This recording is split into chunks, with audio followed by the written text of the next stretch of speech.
अस्सलामुअलैकुम नाज़रीन, मैं रियाज़ अज़ीज़ आपकी खिदमत में हाजिर हूँ। प्रोग्राम है दी जर्नलिस्ट। नाज़रीन, आज अपने प्रोग्राम में हम बात करेंगे अमरीकी सदारती इंतखाबात के हवाले से।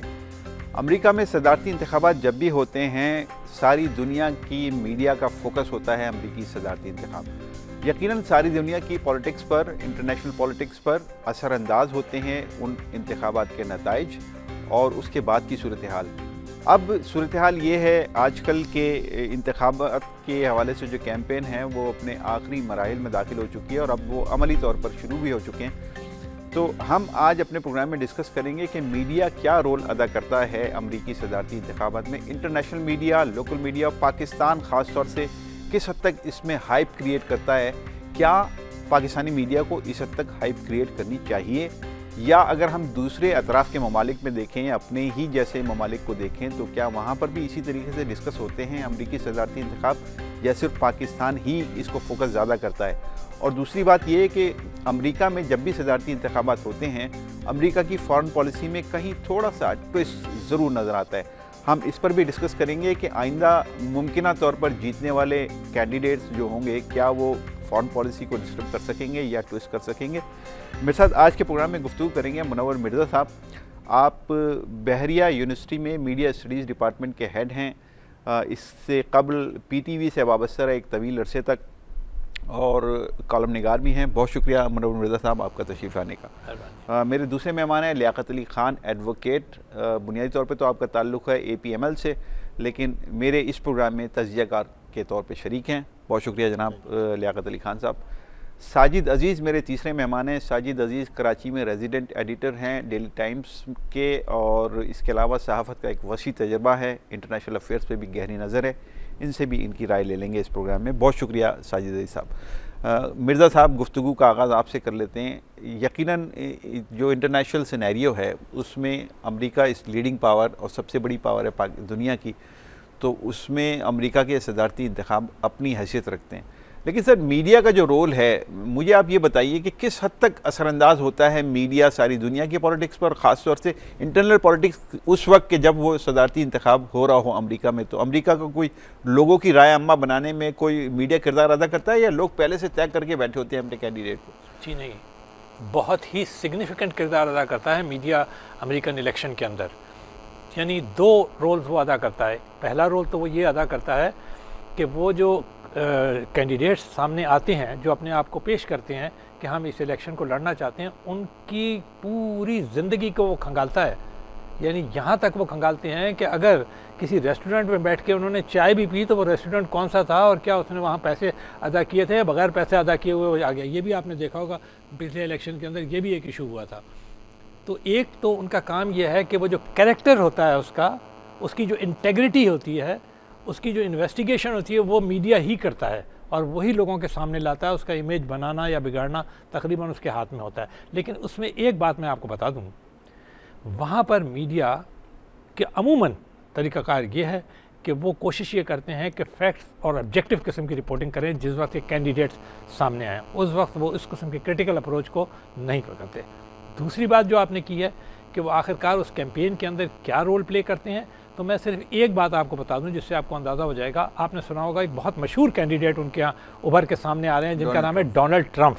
उन्होंने एक तहलका मचाया हुआ है और ये कहा जाता है कि रिपब्लिकन्स के वो फ्रंट रनर है। और ना सिर्फ तहलका मचाया हुआ है, बल्कि ये हकीकत है कि न्यू हैम्पशायर के अंदर जो प्राइमरी हुई है उसके अंदर आउट ऑफ द 23 डेलीगेट्स उन्होंने 10 लेकर 75% के करीब किया है, जिसने ये साबित कर दिया।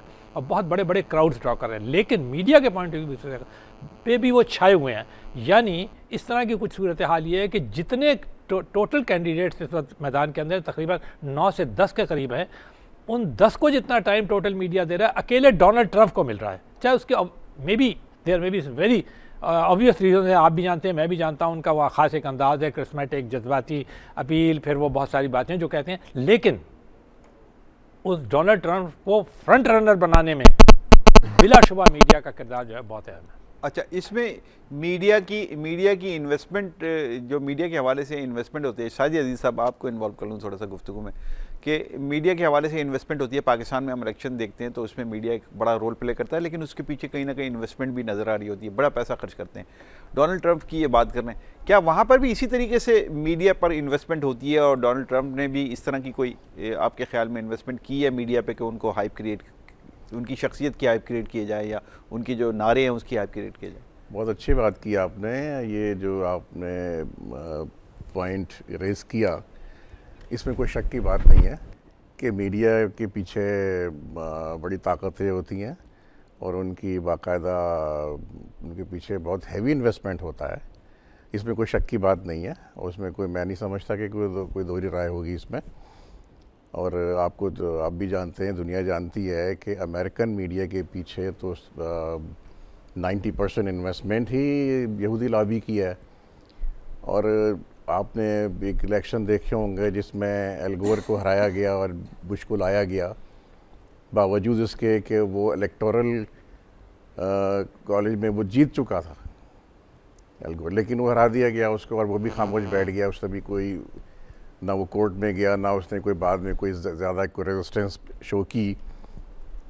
कि मकसद ये था कि जी पीछे जो मीडिया है, और सारा मीडिया की वजह से हुआ कि अल्टीमेटली वो इलेक्ट हो गया। और उसके पीछे ज़ाहिर है कि यहूदी लॉबी थी, यहूदी लॉबी लाना चाह रही थी। आपके ख्याल में मीडिया, चलिए मीडिया एक रोल प्ले करता है जी। अब इसमें इस्टेब्लिशमेंट वहाँ की, या वहाँ की जो भी फौज है या जो भी CIA, जो भी आप कह लीजिए उसको, वहाँ की इस्टेब्लिशमेंट कोई रोल प्ले करती है किसी को जितवाने या हरवाने में? नहीं, जहाँ तक फ़ौज का आपने मेंशन किया, फ़ौज तो बिल्कुल उसमें ऐसा कोई रोल नहीं है, कभी भी नहीं रहा। और उन्होंने फ़ौज को इतना ज़्यादा कभी लाइमलाइट में आने ही नहीं दिया। वहाँ के जो उनका जो एक पॉलिटिकल सेटअप है उसके अंदर CIA के लिए आप कह सकते हैं कि बिल्कुल CIA का एक रोल होता है, लेकिन वो भी एक हद तक होता है। लेकिन जो मैंने जिस चीज़ पर मेरा एम्फेसिस है वो है यहूदी लॉबी, जो वहाँ पर जो रोल प्ले करती है इलेक्शंस में, अल्टीमेट रिजल्ट वही आता है। अब जैसे उन्होंने डोनाल्ड ट्रंप का जिक्र किया है, डोनाल्ड ट्रंप जो अब एक बिल्कुल नई पॉलिटिक्स वहाँ पर लेकर आया। पॉलिटिक्स क्या है? वो एक अमेरिकन माशरे को बिल्कुल डिसइंटीग्रेट करने वाली बात है। मोदी वाली पॉलिटिक्स लेकर आया। वहाँ एक बीजेपी, मैं ज़रा इनको शरीक कर लूँ, लियाकत अली खान, ये पाकिस्तान में एक हाइप क्रिएट होती है अमेरिकन इलेक्शन से पहले थोड़ा, अब जैसे जैसे ये आगे बढ़ेंगे वैसे वैसे पाकिस्तान में बहुत ज़्यादा हाइप क्रिएट होगी। इतना ज़्यादा पाकिस्तान में जो मीडिया कवरेज देता है अमेरिकन इलेक्शन को, क्या आपके ख्याल में दीगर ममालिक जो अतराफ़ के, आपके इंडिया है और भी कंट्रीज़ है, बांग्लादेश है, ये इस रीजन के कंट्रीज़ हैं या चाइना है, वो इतनी इंपॉर्टेंस देते हैं वहाँ का मीडिया आपके ख्याल में? मेरे ख्याल में पाकिस्तानी मीडिया तो इतनी ज़्यादा इंपॉर्टेंस देता है, जो दूसरे ममालिक हैं वहाँ पे इतनी ज़्यादा अहमियत नहीं दी जाती जो ना। लेकिन मैं समझता हूँ, आपने जैसे एक बात की ना मीडिया के किरदार जो ना, जैसे मुनव्वर मिर्ज़ा साहब ने कहा कि वहाँ पे मीडिया का जो किरदार एक बड़ा अहम होता है, कि वहाँ पे जो कैंडिडेट्स होता है उसकी पूरी ज़िंदगी वो खंगाल देता है। और यकीनन जो है ना, जो इन्वेस्टिगेशन वहाँ पे करते हैं मीडिया वाले और वहाँ पे उसको लेके आते हैं आवाम के अंदर, उसको बताते हैं कि ये कैंडिडेट है और इसका पास्ट क्या था और अब जो है ना हाल क्या है और मुस्तकबिल क्या होगा, उस हवाले से जो उनकी अपनी अपनी प्रेडिक्शन होती हैं। तो अमरीकी इंतखाबात यकीनन जो है ना पूरी दुनिया के ऊपर एक जो सदारती इंतखाबात होते हैं, हम देखते हैं कि उनका एक अहम रोल होता है। पूरी दुनिया की नज़रें उसके ऊपर होती हैं, क्योंकि अमेरिका इस वक्त जो है ना सुपर पावर है और वो पूरी दुनिया को चला रहा है जो ना, तो उसके ऊपर यकीनन नज़रें तो सबकी होती हैं। लेकिन पाकिस्तान के अंदर इस जो है ना मीडिया है इसको काफ़ी हाइप क्रिएट करता है। दूसरे हमारे को मैं समझता हूँ कि इतनी ज़्यादा जो है ना उसको अहमियत नहीं देते। लेकिन मैं समझता हूँ कि जब अमेरिकन इंतखाबात हो जाते हैं उसके बाद फिर उनकी फ़ॉरेन पॉलिसीज़ साफ ज़ाहिर है वो पूरी दुनिया के ऊपर जो है हुकूमत कर रहा है, तो उस हवाले से फिर वो बनती हैं। फिर पाकिस्तान की भी एक अपनी फ़ॉरेन पॉलिसी होती है।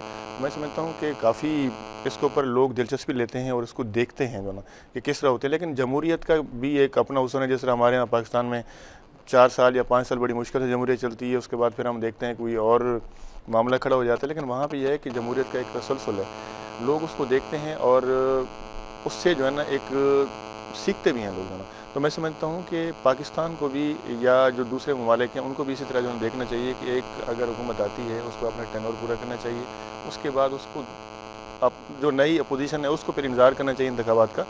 ताकि जो है ना आगे आने वाले वक्तों में जो है ना वो आगे एक जो है ना मुल्क के लिए डिलीवर कर सकें और वो शामिल हो सकें। मिर्ज़ा साहब, ये एक बड़ा अहम मामला है कि सारी दुनिया की नज़रें इस बात पर हैं कि अब इलेक्शन कैंडिडेट कौन सा आगे है, और जिस तरह आपने डोनाल्ड ट्रंप की बात की कि वो आगे है, नज़र आ रहा है कहीं पे, तो आप समझते हैं कि उस अगर फ़र्ज़ कर लीजिए कि पहले तो ये बता दीजिए आप कि जीतना किसके हक में ज़्यादा आप नज़र आ रहा है, आपको नज़र आ रहा है कि मुख्तसर आपको ज़्यादा जीत है। दूसरी बात सर, जो जीत अगर किसी ऐसे शख्स की होती है कि जो एक्सट्रीमिस्ट सोच रखता है, फिर आप समझते हैं कि क्या उसके ऊपर असरात पूरी दुनिया में मुरतब होंगे या उनकी फॉरेन पॉलिसी? रियाज साहब, मैं आपको एक बहुत मुख्तसर उसमें बता देता हूँ।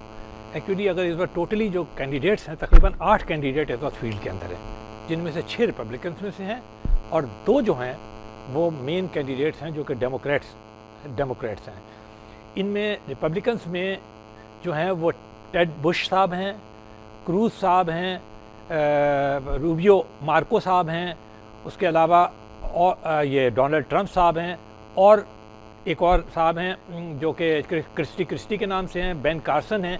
ये 6 कैंडिडेट्स हैं जो कि बहुत ही ये, और 2 जो हैं हिलरी क्लिंटन और सेनेटर बर्नी सैंडर्स जो हैं वो डेमोक्रेट्स की तरफ से कर रहे हैं मुकाबला। एक मुख्तसर सी मैंने आपको बता दिया। अब सूरत हाल ये बन रही है, इस वक्त प्राइमरीज़ के अंदर जा रहे हैं, जो स्टेज इस वक्त जा रहा है। 3 हिस्सों के अंदर ये इलेक्शन होते हैं।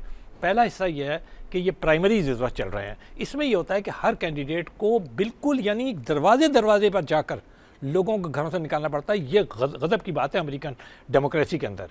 ये नहीं कि आपने खड़े होकर एक जलसा कर लिया और बहुत सारे लोगों को इकट्ठा कर लिया और टेलीविज़न पे दिखा दिया।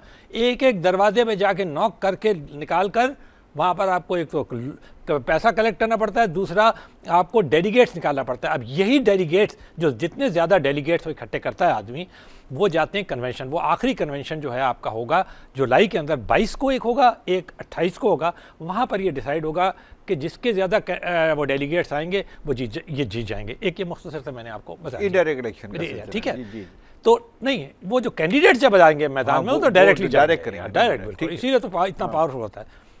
लेकिन बात असल में ये है, हमें देखना है, जैसे आपने ये कहा कि डोनाल्ड ट्रंप या कोई साहब भी इस किस्म के अगर कोई जज्बात कर रहे हैं और ये बात आ रही है, जैसे आपने जिक्र कर दिया था मोदी साहब का ऑफ हैंड। देखिए सूरत हाल ये है, हमें ये पता होना चाहिए कि अमेरिका में एक्चुअली हो क्या रहा है। अमेरिका ही नहीं, पूरी मगरबी दुनिया के जो अवाम है इस वक्त सख्त गुस्से में है, उन्हें एंग्री कहा जा रहा है। बल्कि सख्त गुस्सा ही नहीं है, जो सही लफ्ज़ उनके लिए इस्तेमाल किया जाए वो तैश में है। और किसके ख़िलाफ़ तैश में है? वो अपनी हुकूमतों के ख़िलाफ़।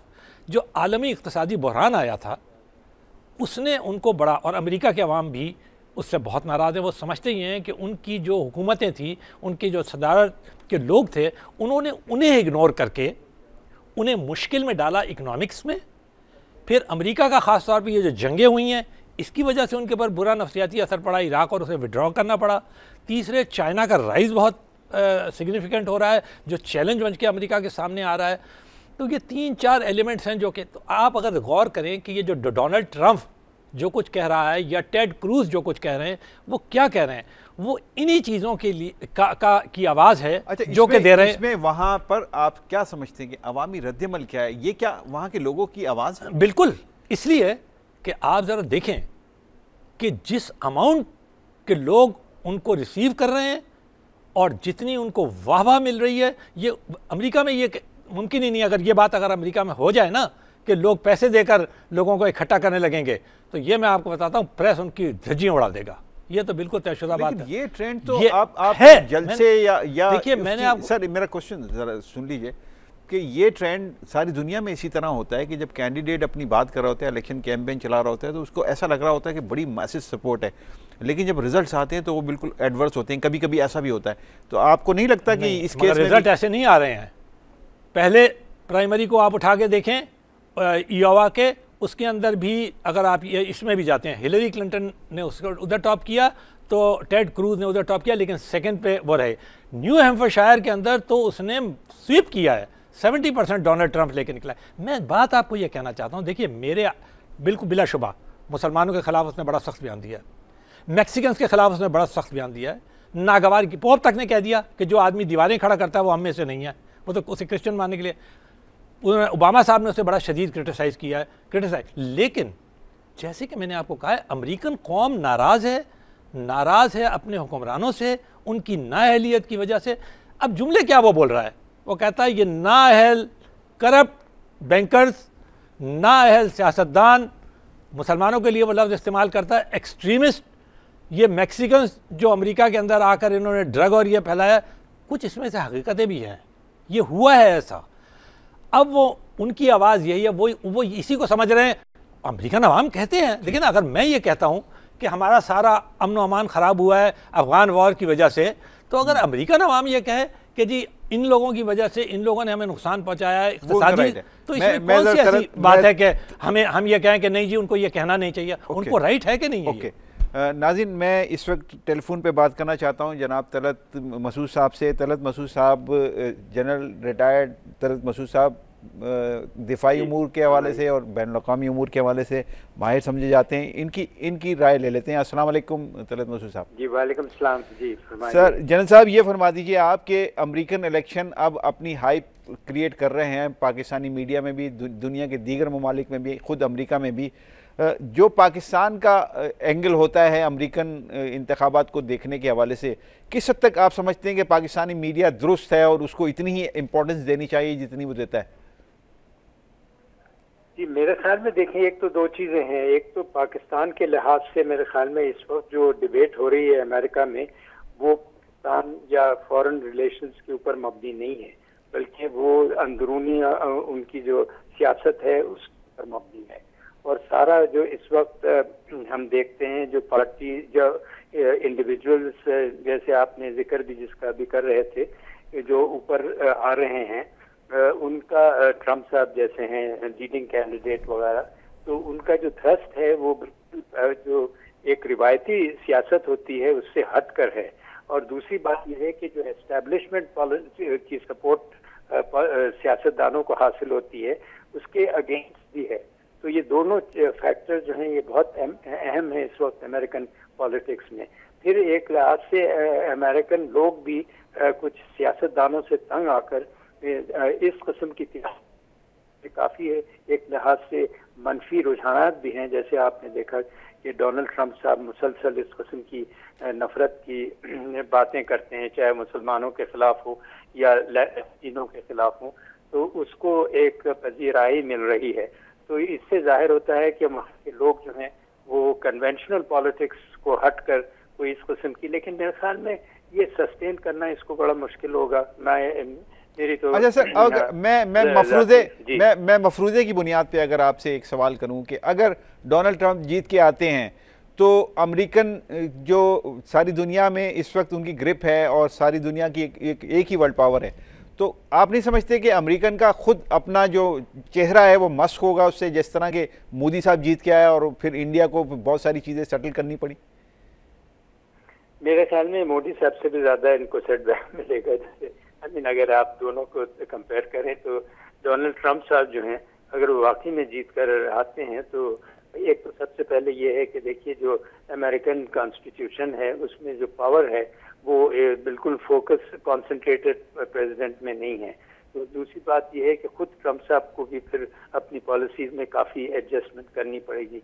एक बात दूसरी है कि आप इलेक्शंस के दौरान एक किस्म की पॉलिसी अख्तियार करें ताकि आप जीत जाएं, लेकिन जब आप प्रेसिडेंट बन जाए तो फिर आपकी पॉलिसी में काफ़ी तब्दीली आएगी। इसलिए कि ये मुमकिन ही नहीं है कि अमेरिका अगर लीडिंग पावर और सुपर पावर की हैसियत से अपना किरदार अदा करना चाहता है तो डोनाल्ड ट्रंप की पॉलिसीज जो हैं वो सस्टेनेबल नहीं है। अच्छा, इसमें जो पोप का बयान है और वो उस हवाले से उन्होंने ख़ास तौर से कहा कि डोनाल्ड ट्रंप क्रिश्चियन नहीं है, एक ऐसे मौके पर कि जब वो कुछ ना कुछ सीटें जीत रहे हैं और कोई अपनी पोजीशन बना रहे हैं, तो ऐसे मौके पे पोप के बयान को कैसे देख रहे हैं आप? किसकी टाइमिंग और इस बयान में कितनी जान है आपके ख्याल में? देखिए, पोप जो हैं वो अपनी कॉन्स्टिट्यूंसी को देखते हैं। वो एक्चुअली आपको पता है कि रोमन कैथलिक की कॉन्स्टिट्यूंसी है, लैटिनो अमेरिका वो ज़्यादातर रोमन कैथलिक हैं और वो उनको एड्रेस कर रहे थे। जाहिर है उनकी वहाँ जो है बड़ी सुनाई होती है लैटिन अमेरिका में और जो रोमन कैथलिक्स हैं, लेकिन जो प्रोटेस्टेंट्स हैं वो ज़्यादा इनकी बात नहीं दे। और डोनाल्ड ट्रंप जो है जिस टाइप का इलेक्शन लड़ रहे हैं, और जो ख़ास तौर से आजकल मेरा ख्याल है नाज़रीन हमारा राब्ता मुनक़ता हो गया। जिन साहब से मैं कोशिश करूंगा दोबारा उनसे रब्ता करने की, लेकिन साहिद साहब आपसे गुफ्तगू मैं शुरू कर लेता हूं।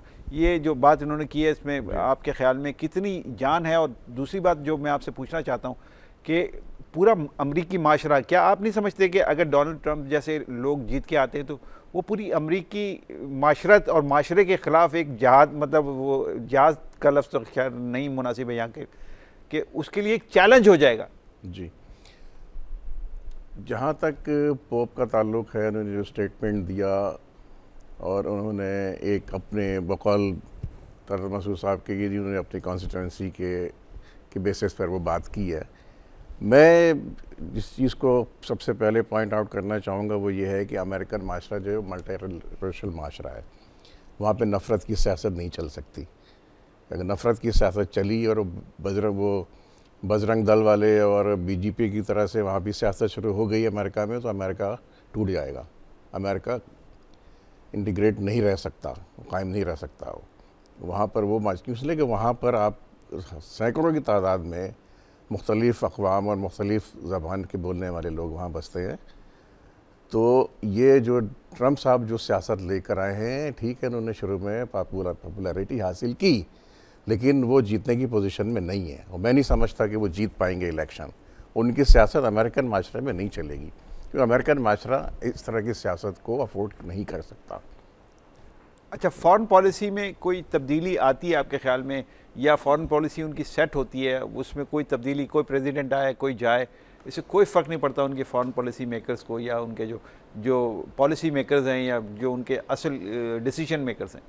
देखिए, मेरे ख्याल में जो उनकी फ़ॉरेन पॉलिसी चल रही होती है उसी को तसलसल को ही कंटिन्यू किया जाता है, लेकिन साफ ज़ाहिर जो एक नए मिनिस्टर आते हैं या जो नए नुमाइंदे इलेक्ट होकर आते हैं, थोड़े बहुत अगर उनको जो है ना उसमें तरमीम या रद्दबदल करना होता है तो वो करते हैं। लेकिन एक बात जैसे मुनव्वर अज़ीज़ साहब ने की कि पार्टीज़ के लिए या कैंडिडेट्स के लिए जो ना सबसे अहम होता है उसकी परफॉर्मेंस को देखा जाता है। जब भी कोई भी कैंडिडेट जो है ना इलेक्शन में आता है या कोई भी पार्टी इलेक्शन में आती है तो उसकी जो परफॉर्मेंस होती है वो बड़ी अहम होती है। जो ना उसको लोग देखते हैं कि ये हमारे पास जीत के आया तो इसने क्या परफॉर्म किया, क्या डिलीवर किया, क्या इसने आवाम के लिए जो ने किया। इसके अलावा जो अपोजिशन होती है या जो उसके मुखालिफ कैंडिडेट्स होते हैं, साफ ज़ाहिर उसकी जो नेगेटिविटी होती है वो उसको जो है उजागर करने की कोशिश करते हैं कि जी ये काम इसने ऐसा किया, जैसे उन्होंने इराक़ की जंग का हवाला दिया या अफ़गानिस्तान की जंग का हवाला दिया। उसके अंदर वहाँ पे वो चीज़ें खुल के जो है लोग एक तनकीद का निशाना बनाते हैं लोगों को और आवाम को बताते हैं कि जी इनके दौर के अंदर ये चीज़ें जो है गलत की गई, जिससे जो है मुल्क को नुकसान हुआ, एक इक़्तिसादी पॉलिसी जो है हमारी उसमें जो है ना लॉस हुआ, या और भी जो है ना जो उनकी पॉलिसीज़ होती हैं उसके अंदर जो है ना वो डिबेट होती है। उसके बाद आवाम को एक तयन करने में बड़ी आसानी होती है। तो परफॉर्मेंस जो है ना उसके लिए भी अहम होती है और साथ साथ जो है ना जैसे हम फॉरेन पॉलिसी का वो तो ऑलरेडी इनका जो एक सिलसिला चल रहा होता है वो वक्त के हिसाब से जो है ना फिर ये लोग चेंज करते रहते हैं। अच्छा मुनव्वर साहब, ये मगरिब ज़ाहिर है कि पूरे जो मगरबी ममालिक हैं और मगरबी पॉलिसी है, यानी यूरोप की पॉलिसी और अमेरिकन की पॉलिसी कहीं ना कहीं इसमें टसल भी होती है, एक दूसरे से मुतसादिम भी होती हैं पॉलिसीज़। पूछना मैं आपसे ये चाहता हूँ कि मगरिब आपके ख़्याल में किस एंगल पर देख रहा है अमेरिकन प्रेसिडेंशियल इलेक्शन को, और मगरिब क्या चाहता है, यानी यूरोप क्या चाहता है कि किस तरीके का कैंडिडेट हो या कौन जीत कर आए? उसकी अपनी ख्वाहिश भी तो होती है ना, कि जैसे पाकिस्तान की एक ख्वाहिश है कि ये जीते ये हारे, तो इस तरह आप समझते हैं कि मगरिब की क्या, यानी यूरोप की क्या पोजीशन? देखिए, मैं गुजारिश कर रहा हूँ आपसे, जैसे मैंने की है अभी आपको, कि नाराज़ मगरिब यूरोप में भी उतने ही हैं लोग अपनी गवर्नमेंट से जितने कि अमेरिका में हैं। तो एक तरह से इस्टेब्लिशमेंट के ख़िलाफ़ और पॉलिटिशियंस के ख़िलाफ़ जो कि इस्टेब्लिश्ड पॉलिटिशियंस हैं। जैसे आप देखिए, एक मिसाल देखिए, जब ये इलेक्शन अभी शुरू नहीं हुआ था तो नॉर्मली ख्याल ये था कि हिलरी क्लिंटन और टेड बुश साहब जो हैं, जो कि इस्टेब्लिशमेंट के कैंडिडेट्स हैं दोनों, जिनका एक बैकग्राउंड है, हिलरी क्लिंटन बेगम हैं क्लिंटन साहब की, जो 2 मरतबा सदर रहे और बड़ी सेक्रेटरी ऑफ स्टेट रही हैं, और बुश साहब का बैकग्राउंड ये है कि उनके वालिद साहब प्रेसिडेंट रहे हैं और उसके बाद वो खुद गवर्नर रहे हैं, और उनके जो भाई थे पिछले जो, यानी 2 प्रेसिडेंट के रिश्तेदार, फिर उनका अपना पैसा भी है, तो समझ जाए ये ज़्यादा था। लेकिन ये बात हमें समझ लेनी चाहिए, हमारे जज्बात कुछ भी हों किसी के बारे में, ये बात हमें अच्छी तरह समझ लेनी चाहिए कि जैसे अभी तलत साहब ने फरमाया था ये अमेरिका में जो नारा इस वक्त है, जो 2007-8 से चल रहा है, जो ओबामा को भी लाया है, वो नारा है चेंज का। और यूरोप में भी ये एग्जैक्टली यही नारा है चेंज का।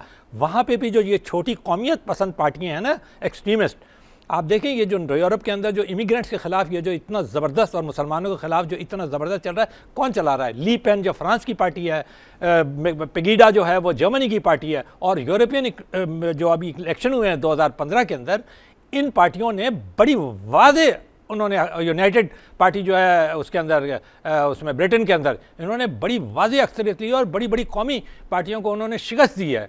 तो वहाँ पर भी यही कैफियत है। अगर इमिग्रेंट्स के ख़िलाफ़ नफ़रत अमेरिका में पाई जा रही है, इमिग्रेंट्स के ख़िलाफ़ इक्वली नफ़रत यूरोप में भी आप देख रहे हैं। अगर तारिकीन के ख़िलाफ़ वहाँ नफ़रत है, यहाँ भी मुसलमानों के ख़िलाफ़ बहुत अच्छा रिसेप्शन यूरोप में भी नहीं है, और इक्वली वही कैफियत। अब यकीनी बात है इसको कोई आवाज़ तो देगा।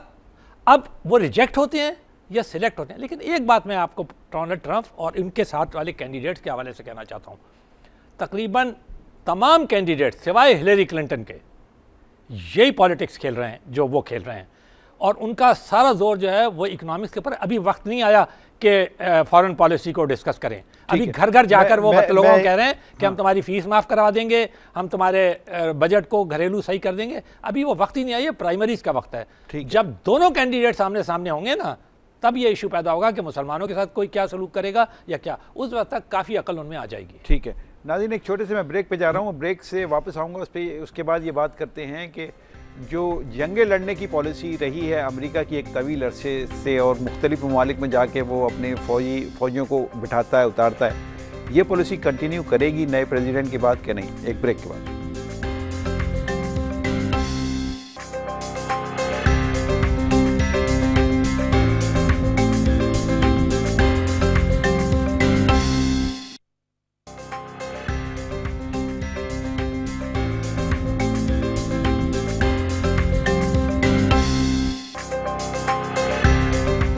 दफ़ा फिर आप सबको खुशामदीद कहता हूँ प्रोग्राम में। हमारी बात हो रही है अमरीकी सदारती इंतखाबात के हवाले से, और गुफ्तगू को आगे बढ़ाते हैं। जनाब साजिद अजीज़ साहब, ब्रेक से कबल मैंने सवाल उठाया था कि अमेरिका की जंगें लड़ने की एक पॉलिसी रही है, और उसकी वजह से वो बहुत सारी जगहों पे अफ़गानिस्तान में, इराक़ में जाके फंस भी गया, और वहाँ से निकलने की कोशिश कर रहा है अब, या अपनी पॉलिसी को बदलने की कोशिश कर रहा है।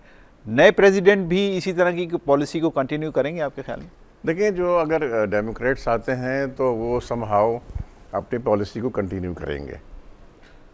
अफ़गानिस्तान से वो निकलना चाहते थे, और 2014 में उन्होंने उनकी डेडलाइन थी पुल आउट होने की, लेकिन वो अब कंटिन्यू कर रहे हैं, और अब इतनी जा रहे हैं वहाँ से। इसका मतलब ये है कि वो प्रोलॉन्ग कर रहे हैं, अभी वो अफ़गानिस्तान में स्टे करेंगे। इसी तरह से उनकी ये जो जंगों की पॉलिसी है, ये अभी किसी हद तक, कुछ अर्से तक कंटिन्यू रहने का लग रहा है कि जी जिस तरह से जो पॉलिसीज़ उनकी चल रही हैं उसमें।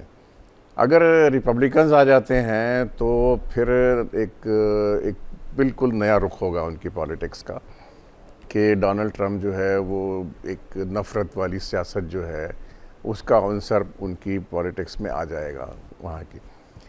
तो जहाँ तक जंगों वाली बात है, अफ़गानिस्तान की जंग के बारे में, तो मैं समझता हूँ कि वो डेमोक्रेट्स की पॉलिसी पर ही चलेंगे, उसी को कंटिन्यू करेंगे। मैं नहीं समझता कि वो पुल आउट करेंगे फौरी तौर पे। ये मनोज मिर्ज़ा साहब, बड़ा अहम नुक्ता है। मैं आपसे भी ये जानना चाहता हूँ कि ये जो जंगों की पॉलिसी है अमेरिका की, सारी दुनिया में उसने अपने फुट्स रखे हुए ना, अपने बूट्स मौजूद हैं उसकी फ़ौजियों के। अब मैं आपसे सवाल ये करूँ कि क्या नया प्रेसिडेंट इस पॉलिसी को बदल कर उन बूट्स को वापस लाएगा अपने मुल्क में, कि नहीं अब हमें एग्रेशन की पॉलिसी नहीं रखनी है, हमें जंगों की पॉलिसी नहीं रखनी है, हमें अपनी मईशत सही करनी है? ऐसा कुछ नज़र आता है आपको? देखिए, पहली बात हमें ये मालूम होना चाहिए कि अमेरिका कहाँ जंग लड़ रहा है। सबसे पहले तो ये पता होना चाहिए ना हमें कि अमेरिका कहाँ जंग लड़ रहा है। जो मैदान जंग इस वक्त बना हुआ है दुनिया के अंदर, वो मिडिल ईस्ट है, Syria, to be very frank. अच्छा, अब क्वेश्चन ये है कि ओबामा साहब ने आने के बाद से सबसे पहले तो इराक़ से विड्रॉल किया, फिर उसके बाद उन्होंने विड्रॉल किया अफ़गानिस्तान से 2015 के अंदर विड्रॉल किया। तो अमेरिका तो इस वक्त इंट्रोवर्ट स्टेज के ऊपर है, यानी अपने अंदर सिमट रहा है। तो अफ़गानिस्तान से विड्रॉल नहीं कर रहे ना फुल्ली? सर देखें, कोई जंग भी नहीं लड़ रहे हैं, वो उस तरह जंग थोड़ी लड़ रहे हैं जो आज से ऑफिशियली तो विड्रॉ कर चुके हैं। एक ख़ास तादाद 4000 या 8000 आदमी उन्होंने रखे हुए हैं। दूसरी बात, जंग लड़ने की पॉलिसी ये जॉर्ज बुश ने शुरू की थी ना, ओबामा साहब ने तो आकर विड्रॉ की, उन्होंने तो पहले ही कहा था कि मैं आऊँगा तो विड्रॉल करूँगा। काश अमेरिका जंग कर रहा होता।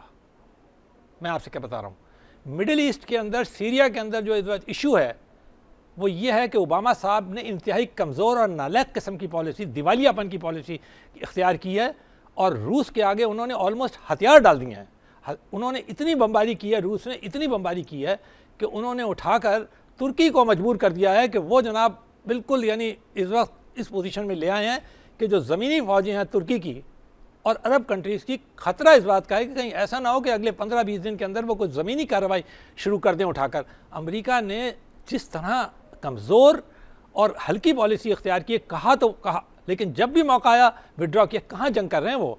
वो तो कहता है कि मैं बूट आप सपोर्ट कर रहे हैं अमेरिका को, मैं सपोर्ट नहीं, आप ये कह रहे हैं, आप ये कह रहे हैं कि आप बताइए ना मुझे, आप मुझे बताइए कहाँ यूक्रेन के मामले में जब उसने कब्जा कर लिया उसके ऊपर, जजीरे के ऊपर, तो अमेरिका सिर्फ बयान देकर और इक्तिसादी पाबंदियां लगाकर और नेटो सब खामोश हो गए। यानी रशिया के मामले में कहा यही जा रहा है कि प्यूटन ने इतनी सख्त गिर किस्म के एक बड़े स्ट्रांग मैन की पोजीशन के अंदर 2015 के अंदर अपने आप को किया है, और सीरिया में तो उसने बिल्कुल अपने आप को और असर्ट कर दिया है।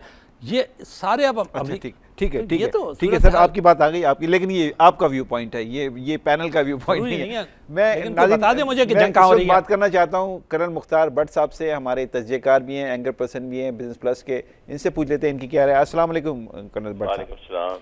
भट्ट साहब, ये हमारी गुफ्तगू जारी है अमेरिकन सदारती इंतखाबात के हवाले से, और इसमें एक नुकता बड़ा अहम है कि मौरूसी सियासत पाकिस्तान में होती है। हम अमेरिका में भी यही सियासत देखते हैं, बुश, उसके बाद सेकंड बुश, और अब हिलरी क्लिंटन हैं, उससे पहले वो क्लिंटन थे। तो अब मुझे आप ये बताइए कि क्या पाकिस्तान जैसा ही नक्शा है या सारी दुनिया जैसा नक्शा है अमेरिका का भी है कि मौरूसी सियासत सब जगह होती है, वहाँ भी होती है? देखें, पहली बात तो ये है कि we don't matter as far as US elections are concerned. ये अमेरिका का अपना एक इंटरनल इशू है, इलेक्शन हर साल 4 साल के बाद होते हैं, और पाकिस्तान को तो सिर्फ एक ही वहां से मैसेज आना है कि डू मोर। बड़ी सीधी सी बात है, आपको पता होना चाहिए जो उनकी पॉलिसी है। देखें, हर मुल्क के अपने एक नेशनल ऑब्जेक्टिव्स होते हैं। अमेरिका का नेशनल ऑब्जेक्टिव है टू रिमेन सुपर पावर, और किसी को खातर में नहीं लाना और डिक्टेशन देना, वो उसके ऊपर कायम है। और उन्होंने एक 2001 में एक, आपको पता है, फार्मूला इजाद किया था प्रीएम्प्टिव स्ट्राइक का। ये सही है कि जैसे कह रहे थे सीरिया में उसने कुछ नहीं किया, वो सही नहीं किया, ऐसी बात नहीं है। Is just watching. वो ग्राउंड ट्रूप्स को कमिट नहीं करना चाहता, पहली बात तो ये है। वो ग्राउंड ट्रूप्स कभी नहीं कमिट करेगा, he will carry out the bombardment, carpet bombing करेगा, तबाह बर्बाद कर देगा। दैट इज व्हाट इस वक्त अमेरिका जो कर रहा है।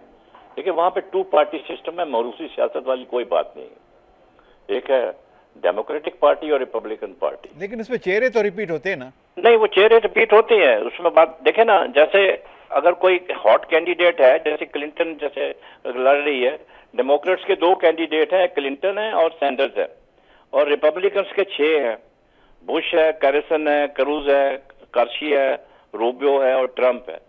2 हॉट है इसमें, बुश और डोनाल्ड ट्रंप। डोनाल्ड ट्रंप ने तो अपने पांव पे खुद कुल्हाड़ी मारी है, जैसे अजीज साहब कह रहे थे, आई एग्री विद हिम। उसका तो कोई चांस ही नहीं है। उसने मैक्सिन को कहा ये रेपिस्ट्स हैं, जस्ट इमेजिन, रेपिस्ट्स हैं, और कहता है कि मैं दुनिया का अमीर तरीन शख्स हूं, मेरे पास बहुत रुपया है। अरे भाई, तुम प्रोग्राम दो अपनी कौम को, तुम करोगे क्या? मैं यहाँ किसी मुसलमान को नहीं रहने दूंगा।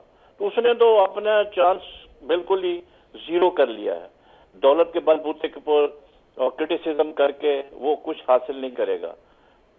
ऑल प्रोबेबिलिटीज, चांसेस हैं डेमोक्रेट्स के ये दोबारा आएंगे। अच्छा, ठीक। सवाल ये पैदा होता है कि हमारे बारे में किसको जीतता हुआ देख रहे हैं आप? डेमोक्रेट्स को। अच्छा, डेमोक्रेट को देख, ठीक है। और आपको पता है कि अभी तो नवंबर में इलेक्शन होने हैं इनके। अभी जैसे इन्होंने कहा, बैठे थे अपना बैरिया यूनिवर्सिटी के अपने, तो उन्होंने ये कहा कि ये तो प्राइमरी है। अभी तो आपने देखा ना, डिस्कशन चलनी है, डिबेट्स होनी है, कैंडिडेट्स। तो कौम जो है वो जिंदा कौम है, वो वे करती है। मतलब ये नहीं है कि वो कागज लेके पढ़ने वाले उनमें से नहीं है। ओपन डिबेट होती है और सवाल जवाब होते हैं, and they have to answer before their nation. वो ठोक बजाते हैं। और लास्ट मिनट में भी होता क्या है, अगर कैंडिडेट सेटिस्फाइड नहीं है उसके जवाब से तो वो अपनी ओपिनियन को चेंज कर सकते हैं, ऐसी कोई बात नहीं है। लेकिन बात यह है कि हमें, जो आपने कहा है मीडिया का किरदार क्या है, हमारा अभी किरदार क्या होना है इस हवाले से? नहीं, हमारा अपना मीडिया, मैं तो इंटरनेशनल मीडिया की बात कर रहा हूँ। इंटरनेशनल मीडिया के हवाले से मीडिया तो वो तो देखे ना, जिन मुल्कों का इंटरेस्ट है, जिनके उनके साथ अच्छे ताल्लुकात हैं, वो तो उसको जरा थोड़ा अपने अपने पार्टी को फील्ड करते हैं। जो सिस्टम है हमारे यहाँ जो मीडिया का सिस्टम वो यही है कि वो अपने अपने कैंडिडेट फील्ड करके उनको सपोर्ट करने की कोशिश करते हैं, आर्गुमेंट उसके ऊपर बिल्ड करते हैं। तो ऐसी सूरत हाल तो वहां पर भी है, यहाँ पर भी है, but it is too premature कि इस वक्त हम उसका डिस्कशन करें। जहां तक उनकी जो फॉरेन पॉलिसी है, they never change their policies, they never change. अच्छा ठीक है, बहुत शुक्रिया करण साहब, आपका बहुत शुक्रिया गुफ्तगू करने का। पॉलिसी बदलती नहीं है, फॉरेन पॉलिसी नहीं बदलते, करण साहब का फाइनल वर्ड है। मैं आपसे पूछूं, जो मैंने उनसे पूछा कि मौरूसी सियासत किस हद तक असरअंदाज होती है सारी दुनिया की पॉलिटिक्स पर? देखिए, पाकिस्तान के अंदर तो ये है मौरूसी सियासत यहाँ पे असरअंदाज होती है, लेकिन जैसे अभी भट्ट साहब ने कहा कि अमेरिका के अंदर 2 पार्टी सिस्टम है, वहाँ पे तो जो है ना, जैसे आपने भी क्वेश्चन किया कि चेहरे बदल रहे हैं। सियासत का 2 पार्टी सिस्टम से तो कोई ताल्लुक नहीं है ना। होता है, असर होता है। सियासत ये है कि क्लिंटन थे, फिर हिलरी क्लिंटन आ रही हैं, बुश थे, फिर जॉर्ज बुश आ रहे हैं, अव्वल आ रहे हैं, सेकंड आ रहे हैं। तो अब आप मुझे बताइए कि ये मौरूसी सियासत नहीं है क्या? मौरूसी सियासत से मुराद ये कब है कि 2 पार्टियां या 4 पार्टियां? नहीं, तो ये बिल्कुल है, उसके अंदर तो चेहरे तो बदलते रहते हैं। जैसे आपने खुद कहा कि जो है ना, वो खानदानों के अंदर तो ये एक सिलसिला चलता है, लेकिन जो है ना, वहाँ 2 पार्टी सिस्टम जो चल रहा है, इतनी ज़्यादा अहमियत मौरूसी सियासत को नहीं दी जाती। लेकिन चेहरे जो है ना वो बदलना या अपने कैंडिडेट्स को बदल देना जो है ना, वो एक अलग चीज़ है। जनाब मिर्ज़ा साहब, क्या आपके ख्याल में रोल प्ले करती है मौरूसी सियासत? देखिए, बात यह है कि अगर जैसे जो कैंडिडेट्स फील्ड में हैं, मैंने आपको बताया ना कि ऐसा नहीं है का बहुत यानी उसमें रहा है, अमेरिका के अंदर इम्पॉर्टेंट रही है। और उनके बेटे जो हैं वो 2, मैंने आपको बताया ना कि इनके वालिद साहब भी बुश साहब के सदर थे, और उनके बाद हिलरी क्लिंटन की भी यही सूरत हाल है। इससे पहले भी कई दफ़ा ऐसा हुआ है अमेरिका के अंदर, ये रिपीट हुआ है। लेकिन इसमें एक कैनेडी ख़ानदान बड़ा मशहूर है सियासत के अंदर, अगर वो बार बार कत्ल ना होते तो शायद वो भी कहीं ना कहीं फील्ड के अंदर आते। ठीक है, लेकिन अमेरिका में दूसरी बात भी है, सिर्फ मौरूसी होना इज़ नॉट इम्पॉर्टेंट, जैसे अभी आपने फरमाया। द इम्पॉर्टेंट थिंग इज़ कि आपको कॉम्पिटेंट होना भी ज़रूरी है, एक। सेकेंडली, अमेरिकन अवाम ये देखते हैं कि क्या वो हमें, देखिए, हम जो सोचते हैं अमेरिका के बारे में वो सिर्फ फॉरेन पॉलिसी के पॉइंट ऑफ व्यू से देखते हैं। अमेरिकन, देखिए, इस बार भी ओबामा का जो मोस्ट इम्पॉर्टेंट चीज़ थी वो उसका मेडिकल, वो जो केयर का बिल है ना, हेल्थ केयर का बिल, दैट ओबामा केयर जिसे कहते हैं, वो अमेरिका के ऊपर अंदाज हुआ है।